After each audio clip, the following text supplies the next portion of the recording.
ಪಿತನ ಸುತನ ಒಂದು ಪವಿತ್ರ ನಾಮದಲ್ಲಿ ಆಮೇಲೆ ಪರಿಶುದ್ಧಾತ್ಮರೇ ಬನ್ನಿರಿ. ನಾವು ಪ್ರಾರ್ಥನೆ ಮಾಡುವಾಗ ನಾವು ಹೇಗೆ ಪ್ರಾರ್ಥಿಸಬೇಕು, ನಾವು ಯಾವುದಕ್ಕಾಗಿ ಪ್ರಾರ್ಥಿಸಬೇಕು ಎಂದು ನೀವು ನಮಗೋಸ್ಕರ ಮಾತಿಗೆ ಎಟಕದಂತಹ ಉಸಿರದೋಸ್ಕರ ನೀವು ನಮ್ಮಲ್ಲಿ ಪ್ರಾರ್ಥಿಸುವರಾಗಿರಿ. ದೈನಂದಿನ ಜೀವನದಲ್ಲಿ ನಾವು ಪ್ರಾರ್ಥನೆಯ ಮೂಲಕ ಶಕ್ತಿ ಭರಿತರಾಗಿ ನಮ್ಮ ಯೇಸುವಿನ ಪ್ರಭು ಯೇಸು ಕ್ರಿಸ್ತರ ಶಿಷ್ಯರುಗಳಾಗಿ ಬಾಳು ಕೃಪೆ ನಮಗೆ ದಯಪಾಲಿಸಿರಿ. ಅದೇ ಪ್ರಭುವಿನ ಹೆಸರಲ್ಲಿ ನಾವು ಪ್ರಾರ್ಥಿಸ್ತೇವೆ ತಂದೆಯೇ ಆಮೇನ್. ಆತ್ಮೀಯ ಸಹೋದರ ಸಹೋದರಿ, ಪ್ರತಿದಿನ ಪ್ರಭು ಯೇಸು ಇನ್ನೂ ಕತ್ತಲಾಗಿರುವಾಗಲೇ ತಂದೆಯೊಡನೆ ಜಪದಲ್ಲಿ ಇದ್ದರು ಎಂದು ನಾವು ಶುಭ ಸಂದೇಶದಲ್ಲಿ ಓದುತ್ತೇವೆ. ಹೀಗಿರುವಾಗ ಒಂದು ಬಾರಿ ಪ್ರಭು ಯೇಸು ತಂದೆಯಲ್ಲಿ ಜಪ ಮಾಡಿ ಬಂದ ನಂತರ ಶಿಷ್ಯರುಗಳು ಅವರನ್ನು ಕೇಳಿದರು, ಪ್ರಭುವೇ ನಮಗೂ ಪ್ರಾರ್ಥಿಸೋದನ್ನು ಕಲಿಸಿಕೊಡಿ ಎಂದು ಕೇಳಿದಾಗ ಪ್ರಭು ಯೇಸು ತನ್ನ ಹೃದಯದಿಂದ ಬಂದಂಥ ಪ್ರಾರ್ಥನೆ, ಪರಲೋಕದಲ್ಲಿರುವ ಪ್ರಾರ್ಥನೆ ತನ್ನ ಶಿಷ್ಯರಿಗೆ ಹೇಳಿಕೊಡುತ್ತಾರೆ. ಆತ್ಮೀಯ ಸಹೋದರ ಸಹೋದರಿ, ಪ್ರಾರ್ಥನೆ ಎಂದಲ್ಲಿ ಮಡಪಟ ಎಂದು ಹೇಳುವ ಕೆಲವು ಮಾತುಗಳಲ್ಲ, ಆದರೆ ಪ್ರಾರ್ಥನೆ ಎನ್ನುವುದು ದೇವರ ಜೊತೆ ಇರುವ ಸಂಬಂಧ. ಏಕೆಂದರೆ ದೇವರು ನಮ್ಮ ತಂದೆ, ನಾವು ಅವರ ಮಕ್ಕಳು ನಾವಾಗಿದ್ದೇವೆ ಎಂಬ ಒಂದು ಪರಿಜ್ಞಾನ ನಮ್ಮಲ್ಲಿದ್ದರೆ ಒಬ್ಬರು ಮತ್ತೊಬ್ಬರಿಗೆ ಅನ್ಯಾಯ, ಅಕ್ರಮ, ಅನೀತಿ, ಅತ್ಯಾಚಾರಗಳನ್ನು ಮಾಡುವುದೇ ಇಲ್ಲ. ಆದ್ದರಿಂದ ನಾವು ಯಾವುದೋ ಒಂದು ಕಟ್ಟಳೆ ನೆರವೇರಿಸಬೇಕೆಂದು ದೇವರ ಪೂಜೆಗೆ ಹೋಗುವುದಲ್ಲ ಅಥವಾ ಜಪಸರನ್ನು ಮಾಡುವುದಲ್ಲ. ಆ ತಂದೆಗೆ ಯೋಗ್ಯ ಮಕ್ಕಳಾಗಿ ನಮ್ಮ ಸಾವಾದ ಪಾಪಗಳಾದ ಕೋಪ, ಕೆಡುಕುತನ, ಮದ, ಮಾತ್ಸರ್ಯ, ಲೋಭ, ಕಾಮವನ್ನು ಬಿಟ್ಟು ನಾವು ಪರಿಶುದ್ಧರಾಗಿ ಬಾಳಿದಾಗ ಮಾತ್ರ ನಮ್ಮ ಜಪಕ್ಕೆ ಒಂದು ಅರ್ಥ ಇರುತ್ತದೆ.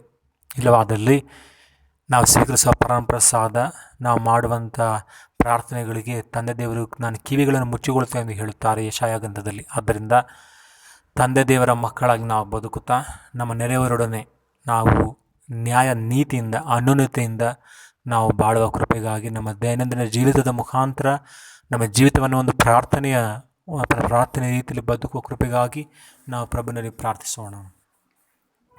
ತಂದೆ ದೇವರೇ, ಸ್ವರ್ಗದ ಒಡೆಯರೇ, ನಿಮ್ಮ ನಾಮವು ಪರಮ ಪೂಜ್ಯವು. ನಿಮ್ಮ ರಾಜ್ಯವು ಧರೆಗೆ ಇಳಿಯಲಿ, ನಿಮ್ಮ ಚಿತ್ತವು ಸ್ವರ್ಗದಂದಲಿ ಭುವಿಯ ಎಲ್ಲೆಡೆ ನಿತ್ಯ ನಡೆಯಲಿ. ನಮ್ಮ ನಿತ್ಯದ ಅನ್ನಪಾನವ ಇಂದು ನೀಡುತ್ತಾ ಸಲಹೋ ತಂದೆಯೇ. ನಾವು ಕ್ಷಮಿಪೆವು ತಪ್ಪಿತಸ್ಥರ, ನಮ್ಮ ತಪ್ಪನು ಕ್ಷಮಿಸು ತಂದೆಯೇ.